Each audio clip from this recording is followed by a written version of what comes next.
আসসালামু আলাইকুম। আশা করি সবাই ভালো আছেন। আমিও ভালো আছি। আজকে আমি এসেছি থাইল্যান্ডের বিখ্যাত নংনচ পাতায়া গার্ডেনে। এটি মূলত একটি বোটানিক্যাল গার্ডেন। আপনারা দেখতে পাচ্ছেন এখানে বিভিন্ন ধরনের গাছ ছিল, যার বেশিরভাগই ক্যাকটাস জাতীয় গাছ।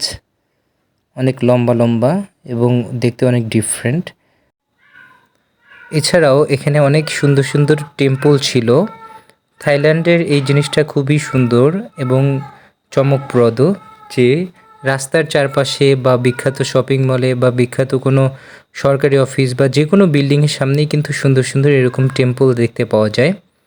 এছাড়াও এখানে হাতির বিশ্রামাগার দেখতে পাচ্ছেন। এখানে হাতির শো হয়, এলিফ্যান্ট শো দেখায়। আর এখানে যে প্ল্যান্টগুলো দেখতে পাচ্ছেন এগুলো কিন্তু সবই লাইভ প্ল্যান্ট, কোনোটাই আর্টিফিশিয়াল না। অনেক সুন্দর করে ডেকোরেট করা ছিল লাইভ প্ল্যান্ট দিয়ে সম্পূর্ণ বোটানিক্যাল গার্ডেনটা।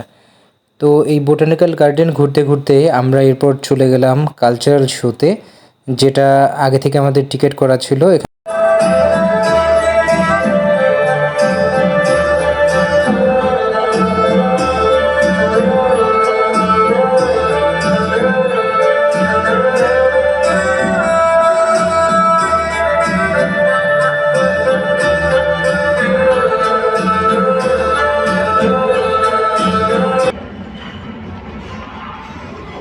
খুবই মনোমুগ্ধকর ছিল পুরো কালচারাল শোটা, আপনারা দেখতে থাকুন।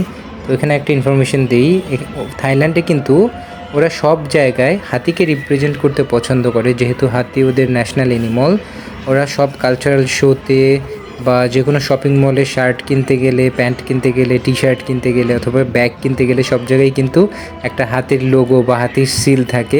এটা ওদের ট্রেডিশনাল অ্যানিমাল এবং ওরা খুবই হাতিকে রেসপেক্ট করে, হাতিকে ইন্ট্রোডিউস করতে পছন্দ করে এবং হাতির শো দেখাতেও খুব ভালোবাসে।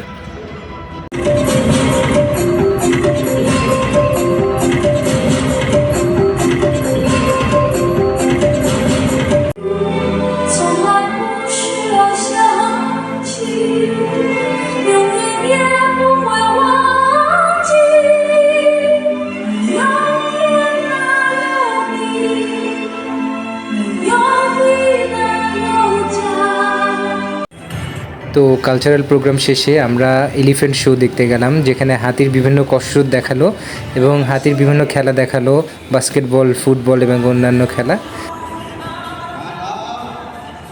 তো হাতির সম্পূর্ণ খেলা দেখা শেষে আমাদের একটি সুন্দর ট্যুরের সমাপ্তি হলো এবং দিন শেষ করে আমরা আমাদের হোটেলে ফেরত গেলাম। সবাইকে অসংখ্য ধন্যবাদ ভিডিওটি দেখার জন্য।